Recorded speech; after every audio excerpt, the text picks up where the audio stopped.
Hey everybody, and welcome back to Parkitect.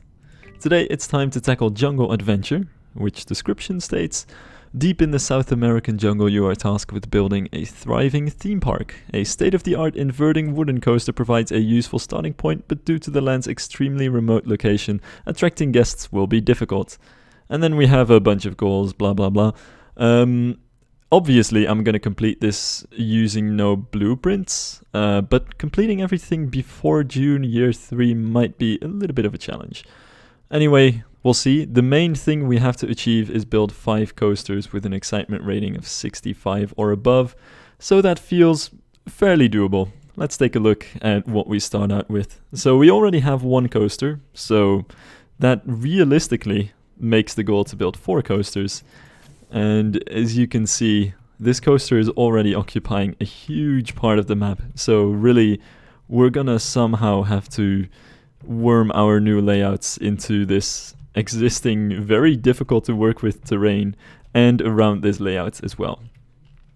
Now, this is a really huge coaster. I better actually give a quick POV of this thing before I start building. So this is another one of those terrain-conforming woodies. This one was very much inspired by Wood Coaster in Night Valley in China, which is absolutely one of the most amazing looking wooden coasters in the world. Although, unlike Wood Coaster, this is actually a Gravity Group Timberliner coaster. And unlike Wood Coaster, this one actually has inversions as well. So far it's just a typical wooden experience. Small station flyby. Actually, no, that's a transfer track flyby. We get back into this section at the start of the layout, and then into a huge corkscrew over here. So, you know, it doesn't do too many inversions, just one section where it does these 2 corkscrews. But, you know, it's still a pretty unique experience, and a huge sprawling layout. So, something that makes this scenario certainly unique. And as for the land we get to work with, it's all very terraforming heavy, very hilly, and very foresty too, so we're gonna have to clear a lot of this out and see where we can fit in some new layouts. I also think we might have to do a little bit of research because we only start out with a floorless coaster, flying coaster, and wing coaster. Lots of B&Ms actually. Let's quickly turn on research for coasters, and yeah, let's get started. So before I explain what I'm doing in this clip, let me go ahead and remind you that these videos of mine are all time lapses. They are sped up parts of video that are very carefully curated out of my experience of playing video games and edited together to appear as if they're all one single smooth recording. All of these things are very misleading, and I often get told that I play these games very fast, or I'm really good at deciding what to do and what kind of things to build and things like that. This couldn't be further from the truth. These videos aren't just sped up, they're also cut, and sometimes I leave out bits, or I edit together different segments from different days. Sometimes it takes me weeks to finish a single scenario. All that to say is that I'm actually nowhere as good as it seems sometimes, and I spent a lot of time at the start of this scenario just spinning around the map, trying to figure out where the heck I could ever build a coaster. Because usually, and I guess this is a little bit of an advantage for me, usually I like to design scenario maps so that you always have certain spaces where you can start out building rides. You know, this is something that I noticed a lot of Roller Coaster Tycoon scenarios did, whether consciously or subconsciously, is especially near starting areas of parks or just places that you could very easily start building. You'd always have some easier time navigating to terrain, and then once you get to the end of the scenario, ideally, that's when you have to try and start fitting things in and working out how to maximize the last available spaces of the map. This map, however, I have no idea where I was originally thinking coasters could even go, because this map is really difficult in terms of terrain. There's trees everywhere, which make it a bit more difficult to figure out where exactly the terrain is going. And most of the somewhat suitable terrain that is there is already taken by the wooden coasters, so trying to figure out where you could possibly build some coaster layouts, realistically at least, is very tough on this map. And one thing that also kind of struck me is that there are no obvious places to put stations. I guess there's some nice flat land around the entrance area to put stations, but there's nowhere obvious for lift hills or anything like that to go. So Eventually, I ended up deciding to put a station across the valley from the wooden coaster station and build a launching coaster.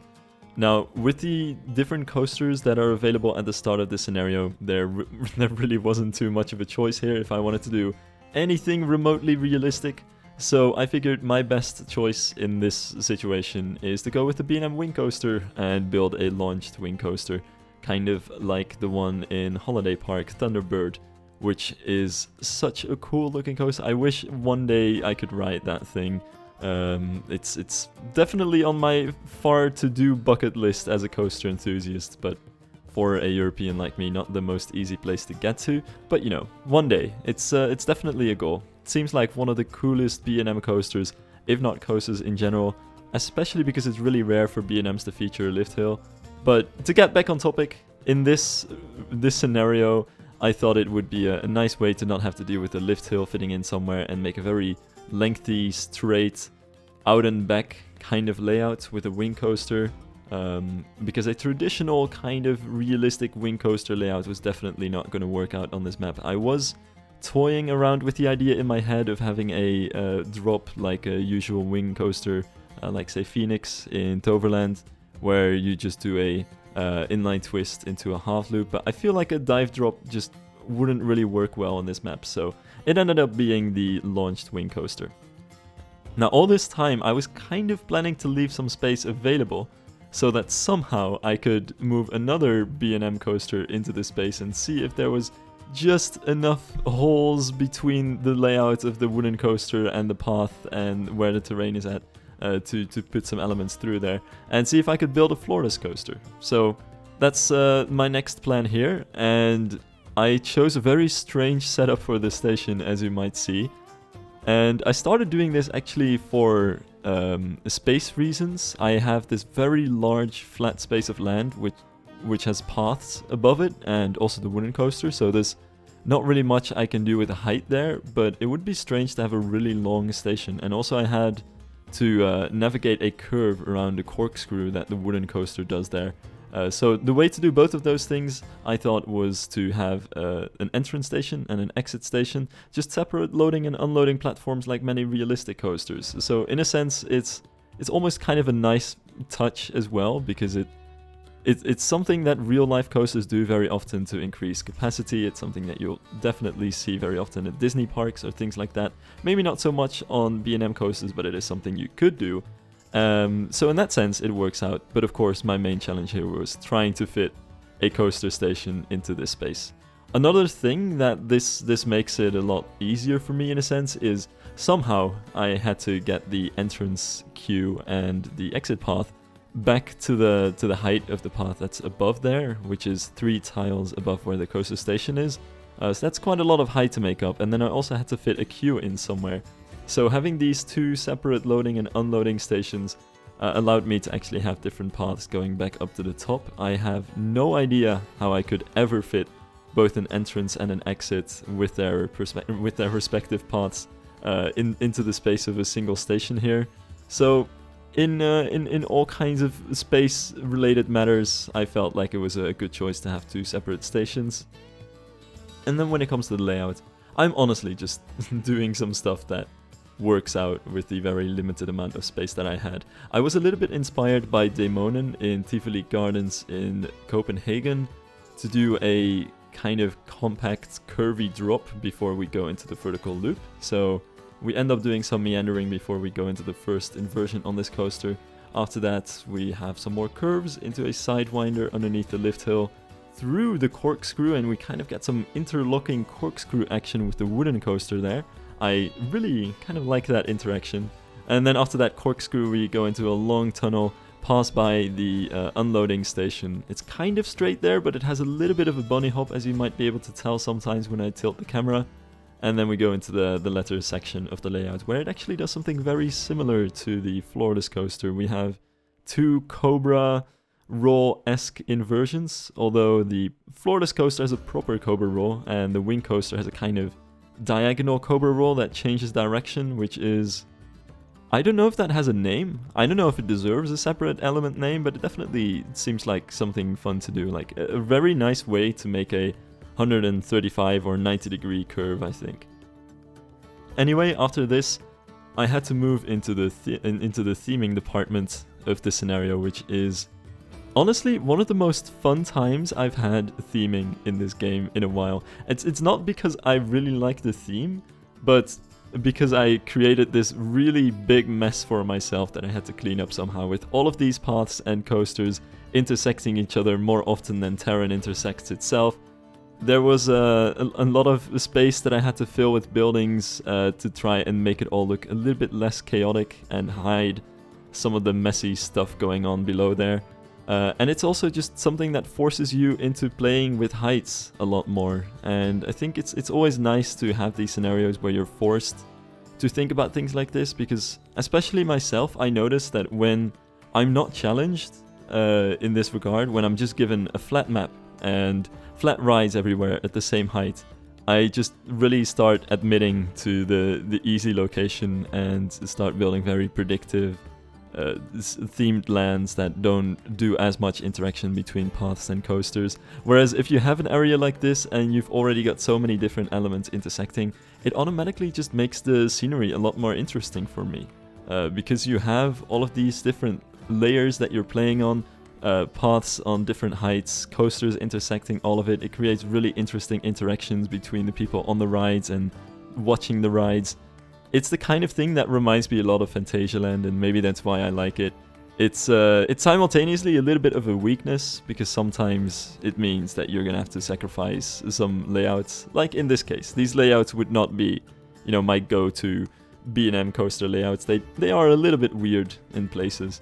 But all of that interaction more than makes up for it. And I think this kind of goes for Phantasialand as well. Terran has a layout that on a flat piece of land would make no sense. It's far from the best layout you could theoretically make with an Intamin Blitz coaster. But because it's in this super compact location, because it has all this interaction with paths and scenery, and because you know the challenges that Phantasialand has with the really difficult terrain in the park, it just makes the ride so much cooler to be in and to watch it go around. And that's the kind of thing that eventually ended up coming through in the scenario. And I feel like if it weren't for the ridiculous terrain and the wooden coaster that you start out with that kind of just goes through everything you could possibly plan yourself to try and keep rides nicely separated from each other, if it weren't for that, I would have never played this scenario the way that I did.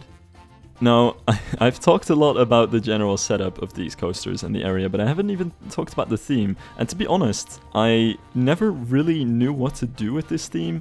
My headcanon for the scenario as you start out with is, of course, it's somewhere in the jungle, and my idea was that it could be in South America, something like Peru, or along those areas. Of course, you have the adventure theme, so you could really do some South American temples and stuff like that. Or you could take it the more contemporary approach and build a kind of colonial architecture with Spanish influences. I feel like all of that kind of stuff works out. But in this case, I decided to throw away all of my references to real-world architecture and just see whatever I could come up with the adventure theme. And actually, one of my bigger inspirations in this case is some of the architecture in Horizon Zero Dawn, the game by Guerrilla Games. Some people might be aware of this game, some people might not, but it's a game that I haven't played, but it's a game that I have seen, and it looks really cool, and there are some really awesome pictures of some of the builds in that. And that was really what I took some inspiration from for this build. But not that much. I don't think you could look at this and look at Horizon Zero Dawn and like point out certain types of structures or anything that are based on it. But it was that kind of jungle-esque fantasy scenery that made me realize I might as well just go very fantasy on this build and see what I can come up with all of the pieces in the adventure pack and stuff that we've had for a longer time. And I feel like the one thing which I'm most happy with is this kind of Art Deco influence using the basalt rocks, which are usually, of course, reserved for volcanic rock, but in this case, I figured they actually make really nice pillars. They go very well with the textures in the adventure pack and allow you to add some vertical elements to some things, which works out really cool for the buildings, but especially that bigger tower in the middle, which I end up liking so much I'm gonna make some sort of sibling to it sometime soon, But yeah, it's this weird eclectic mix of pieces and making it all look a little bit overrun by vegetation. So you can see I'm putting all kinds of ferns and vines everywhere on the buildings. That was my main goal for this whole scenario. And then over here, of course, we get a very big catwalk for the wing coaster. Honestly, I wasn't sure if it was too necessary. You don't necessarily need a catwalk like this with for the LIM section, I suppose, but I thought it just looked nice. And the same goes for the lift hill of the B&M coaster eventually as well. But yeah, once the main buildings are in place, the only thing I still had to do was try and fill in all of those spaces between where you have the paths going from building to building, or you might have some areas that you want to cover up, or some areas that could use a little bit more stone. At the end of the day, a lot of this was just trying to fly around the map to see how things looked and just keep adding stuff until I was happy with it. This was very unplanned, it's all very organic and kind of random in places.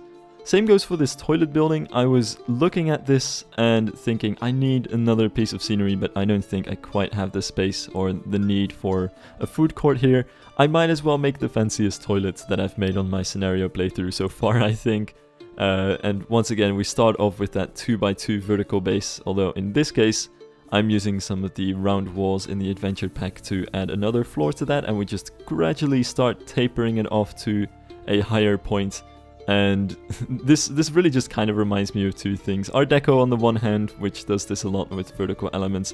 Think of buildings like the Empire State Building, for instance, or the Chrysler Building, which aren't strictly Art Deco, but it's that kind of inspiration anyway.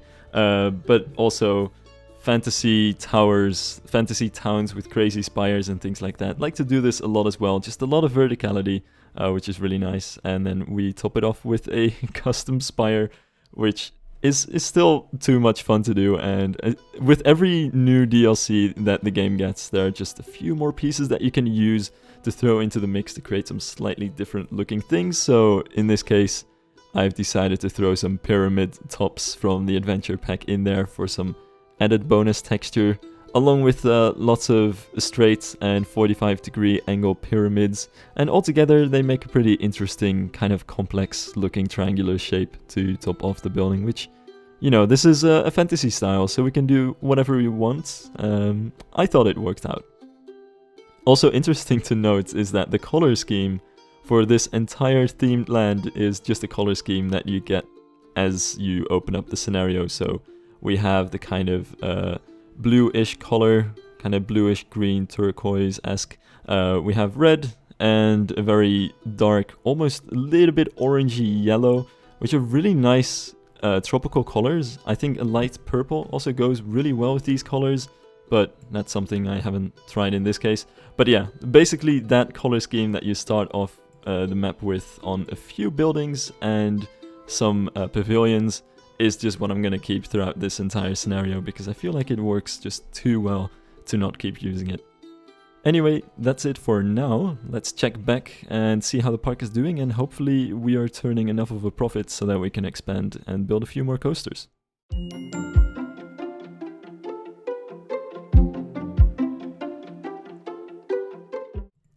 Alright, let's pretend that that didn't happen just now. Honestly, I just forgot to record a real-time segment here, and after I picked this file up again a few days after the original recording, I started recording time-lapse again and overwrote the save file that I had. So yeah, this is where we ended up.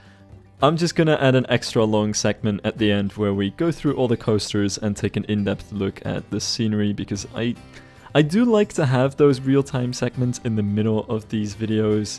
Originally, when I came up with this Parkitect series, which at this point is like 2 years ago, I think, the very idea was that I would try to blend real-time segments with time-lapse a little bit more. Eventually, I ended up focusing still mostly on the time-lapse sections, because otherwise these videos would be getting way too long, and I do want to finish a single scenario in each video, or else the series as a whole would become way too long. So yeah, just for efficiency's sake, this is mostly time-lapse, but I do like to have those real-time segments here and there, just so you get an idea of what I'm building while I'm still building things, and to try and get the best out of both genres, if you will, where especially looking at things in a real-time segment, you get some time to zoom in on certain scenery details and of course follow the coasters as they're doing their layouts and kind of see what's going into all of this work. Anyway, let's continue with our next coaster, and as far as I remember, this is definitely by far the hardest layout to build. Mostly because I was just running out of space and I wanted to try and see if I could have this coaster interact with all the other coasters that were built so far. So that means we start off with a station on the higher section of this map. We get a terrain conforming lift hill. It's almost a little bit Tatsu, I think, because this is a B&M flyer and I'm really trying to use the terrain to my advantage, of course. And after that lift hill we take some elements kind of swinging from side to side on the hillside, and then finally we dip down over this lake once again and doing another cobra roll. Now, I was thinking about this cobra roll for a really long time because B&M flying coasters in real life don't have cobra rolls. At least there isn't one so far. Most of these tend to have very typical elements, mostly the pretzel loop, which is really the signature B&M flying coaster element, or lie to fly elements as they call them, which are basically half inline twists or barrel rolls, and also they like to add some kind of vertical loop or dive loops and things like this, but none of them feature a cobra roll. And I was thinking about this, figuring, you know, there's no reason why a flying coaster shouldn't have a cobra roll, and I think especially if you're starting the cobra roll in an inverted position, it would actually be a really cool and like disorienting element.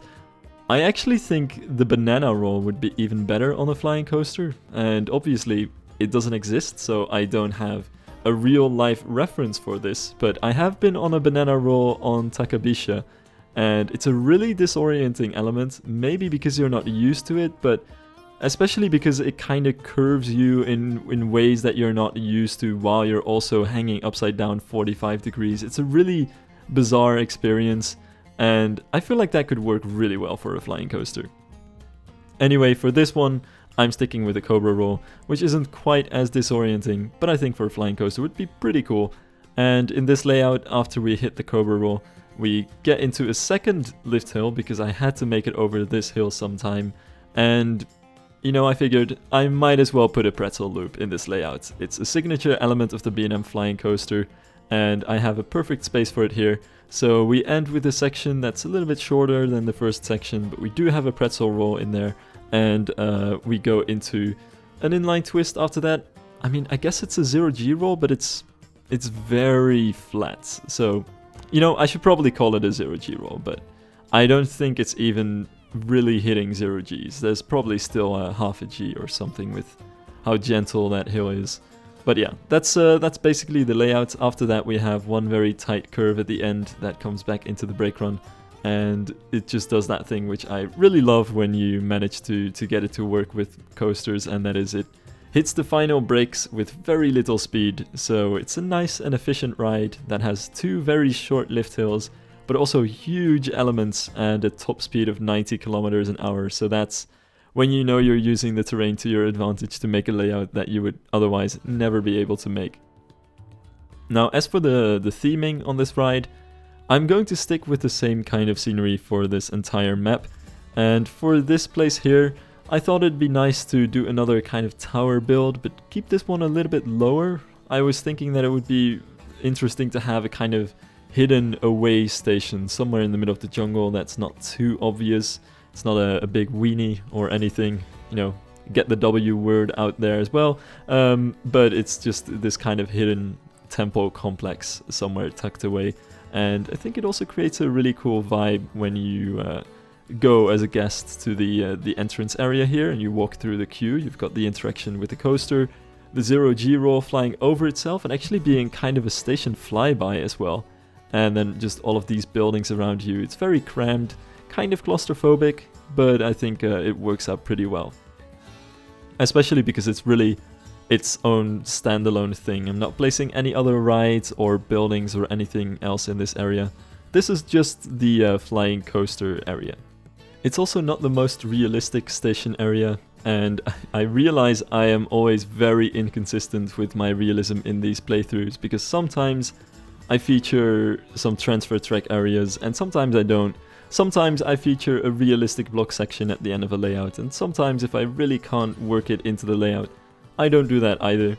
For this coaster, it's not as much of a realistic station because the helix at the end just worked too well into this existing station building to add a separate transfer track or storage shed or anything like that at the end. There's hardly even a proper block break section at the end. The only thing that makes this coaster work as well as it does, at least in terms of in-game capacity and throughput, is the fact that it has 2 lift hills, and the second lift hill is vaguely somewhere in the middle of the layout. And as far as efficiency goes, that is basically the perfect scenario, because you can dispatch coasters as fast as you can without having to have a second train wait on the final block break section or anything like that. Instead, if they've cleared the second lift hill, you're good to go and you can keep trains moving at all times. So as far as block breaks go and block sections, having 2 lift hills on a coaster is definitely a throughput advantage. And I think this is also why coasters at Disney, especially Big Thunder Mountain, like to have multiple lift hills as well. It's a nice way to add in extra block breaks without having to, make it too obvious that that's what you're doing. Anyway, moving on to the final coaster of this scenario, and this is going to be the final coaster because it is number 5, ladies and gentlemen. So I'm gonna have to get to an excitement rating of 6.5 at minimum, but given the fact that this is a Eurofighter, it's probably not going to be too difficult, especially if we add a nice layout with some scenery interaction, some intense elements, some inversions, and a themed station. Then you pretty much always are guaranteed to hit the 6.5 excitement. That said, this is maybe going to be the first ever terrain conforming Eurofighter.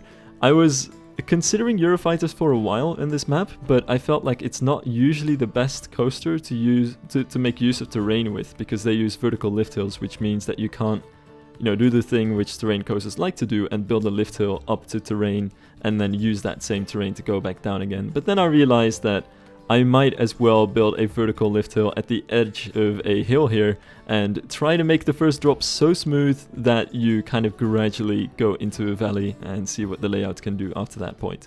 So that's what I ended up doing. You could see that vertical lift hill really built on top of the hillside, and then once you go down a lot more than the station height is. Then we hit a huge vertical loop which goes around the flying coaster. It did take a little bit of a puzzle to try and fit that in. And after that we have some meandering curvy elements, and finally a barrel roll to end the layout, which this is a very short layout. It's definitely not the best in the park. I just couldn't fit more into the space without it becoming very unrealistic and kind of over the top, so I decided to keep it minimalistic here. But at least we do start with a vertical loop after the vertical drop, which is very typical for Gerstlauer Eurofighters. And we end with a barrel roll, which is another one of those Gerstlauer quirks that they like to do. Either start the layout or end the layout with a barrel roll, which is usually an element that's pretty good still when you take it with low speed, or even better when it's very slow. So all in all, even though this is a short layout, I still think it's realistic enough. There are also some Eurofighters in real life with layouts of very similar length to this one, so I think it makes sense. Anyway, my favorite part of this whole scenario personally is this structure right here, which is the vertical drop tower, which sounds like the name for the flat ride, but no, it's a scenery piece here. One thing which I've always loved about coasters with vertical drops and vertical lift hills is that they're so cool to theme, and especially in real life you can see some fun examples of this. I think Hansa Park in Germany is by far the best example. They've got 2 Gerstlauer coasters with a vertical lift hill and 2 towers that really make use of the theming aspect of it. Fluch von Novgorod, which is a completely dark enclosed lift hill that drops you into a kind of indoor section of the ride. And then you've got Kernan, which has a huge indoor lift hill and a tower that's over 60 meters tall and drops you into a twisting drop down that same tower. Absolutely awesome. So that's kind of where my inspiration came from for this tower. The only difference is that those 2 towers actually keep the coaster train indoors, whereas in this case I figured the tower would just look too chunky and weird if we kept the guests in there. Not to mention this is Parkitect, and we're looking at this park from an isometric perspective, so it would be a bit boring to not be able to see the cars go up the tower, and especially down it. So I'm keeping the track outside, but trying to see how I can work it into the structure. So you can see some wooden beams poking out there to try and connect the track to the tower itself. And then the tower, I think this is also kind of noteworthy, is not using any wall pieces, really using no pieces that are on the grid whatsoever. Because with the way that these vertical towers work in the game is they're 2 tiles wide. So if you want to get your tower right in the middle of where the coaster track is, you kind of have to build it off grid. So this whole tower is basically on a half grid, just to be able to keep the coaster track in the middle, so I couldn't use any building pieces. So it's all cubes and rock pieces, honestly.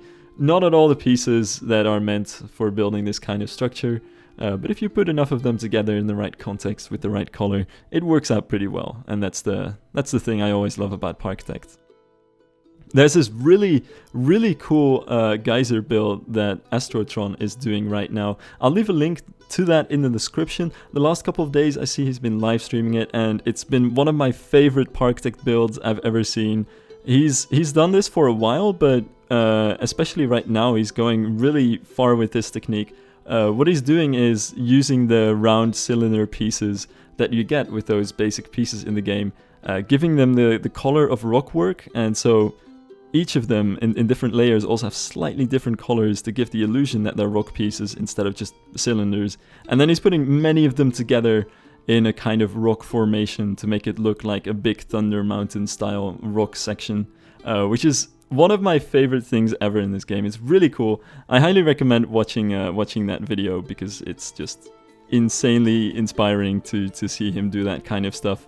I think it's honestly out of the at least out of my skill set within the scenario playthroughs to do anything like that.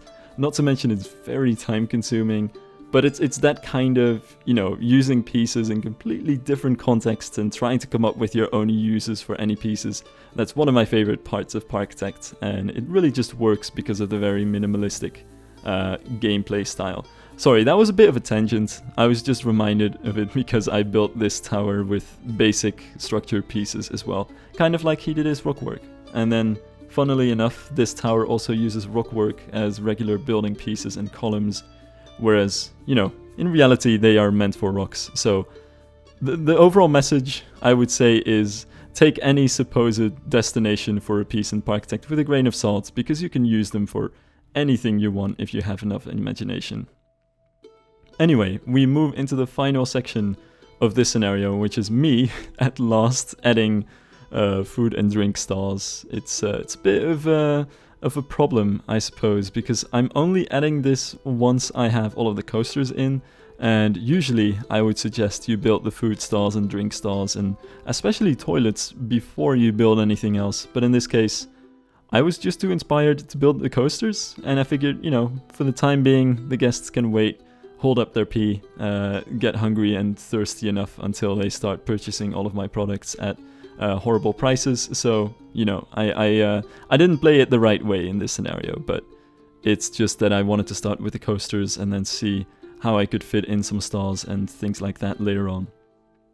So eventually the plan became to build this kind of main temple structure, bazaar kind of structure here at the top of the scenario, right at the entrance.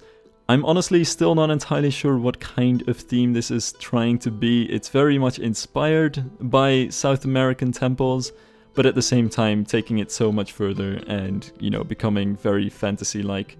But this overall cluster of buildings is a little bit like temple grounds, castle-esque.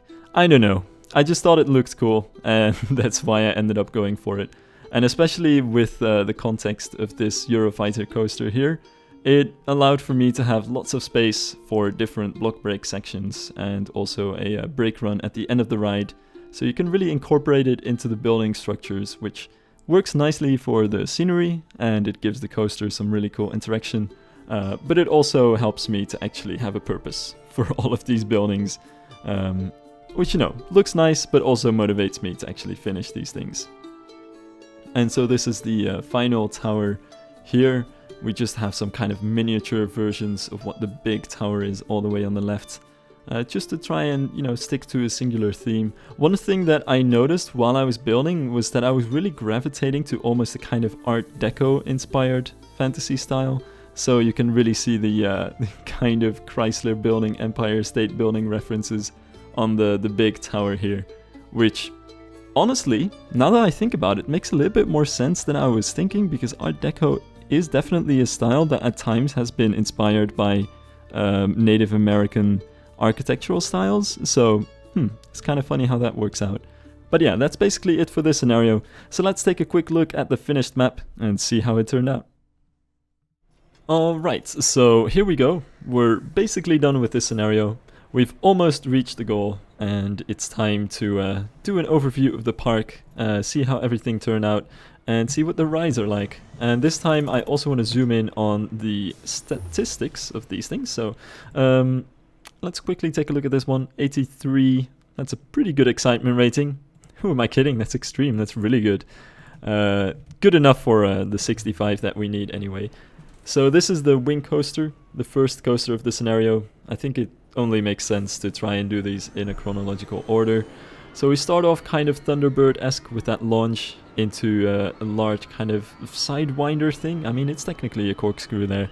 And then into this kind of meandering curve element, a little bit overbanked, into a zero-G roll, into a helix, and then a crazy element all the way at the bottom of this lake where we go into a kind of cobra roll.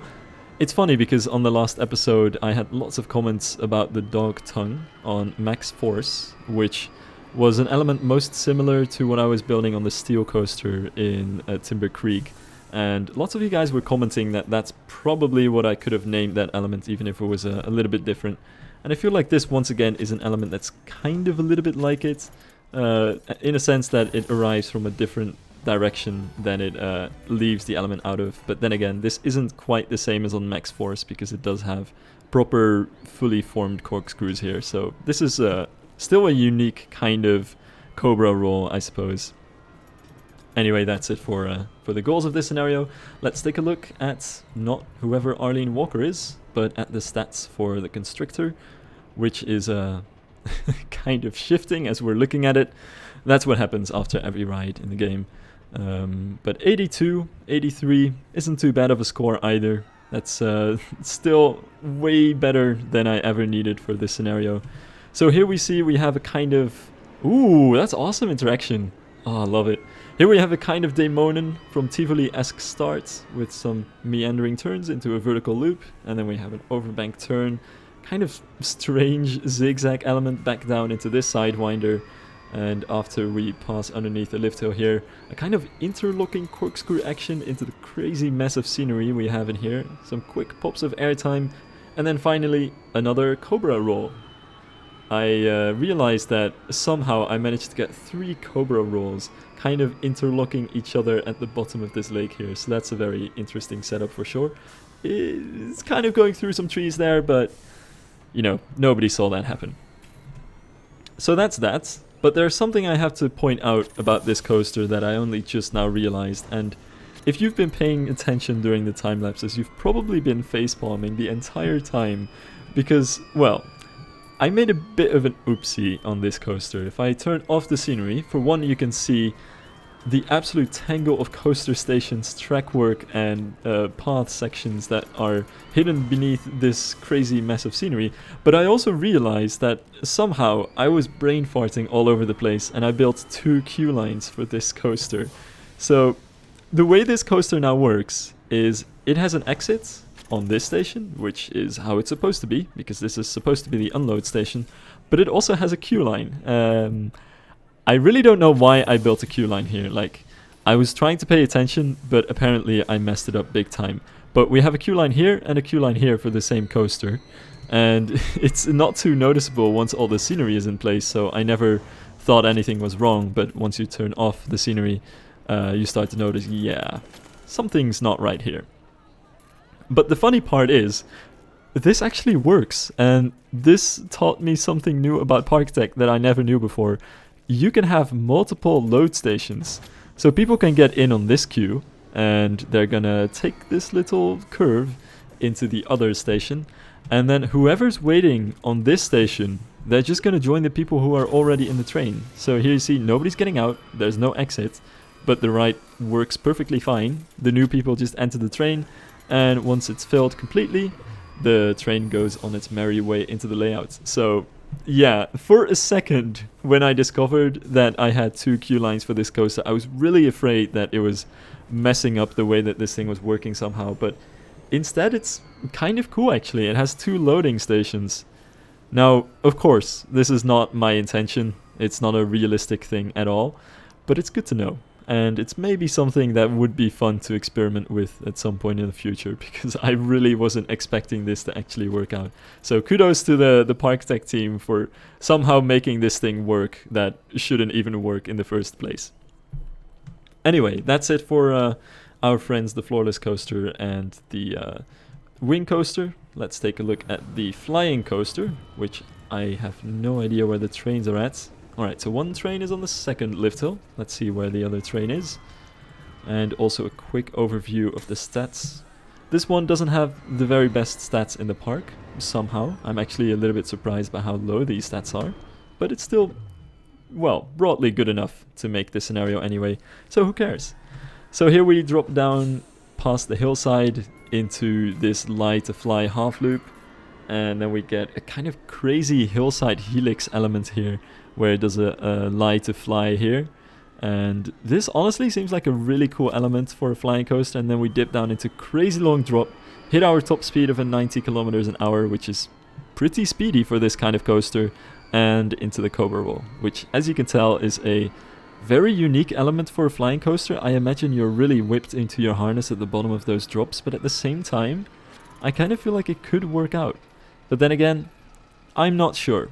Especially because on these flying coasters, you usually don't want to get too strong positive G-forces when you're facing the direction of the ground, because then you get pushed into your harness quite brutally. But then again, it feels plausible enough for me to leave it in the layout. And then we go into the pretzel loop, which is another one of those brutal elements for the flying coaster. Really one of my favorite elements on a coaster in general. And finally, one more barrel roll and a quick turn around this forest here, and we're back into the station.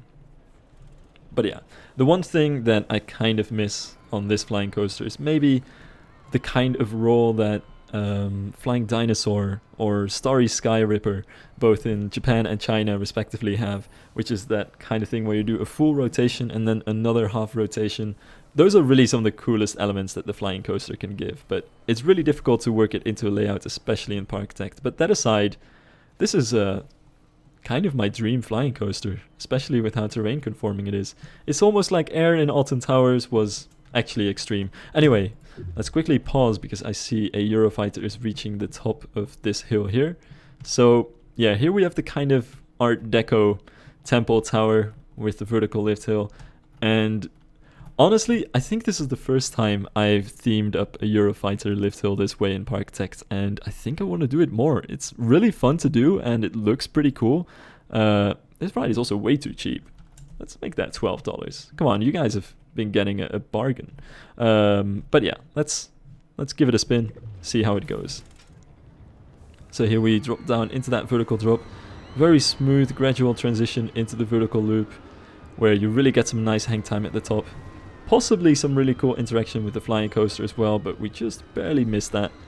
And here we have the large turnaround element, just a giant helix into this kind of, I guess, a little bit airtimey curve. And then we go into the barrel roll and into the final brake run, where we do a quick tour of this building site kind of thingamajig.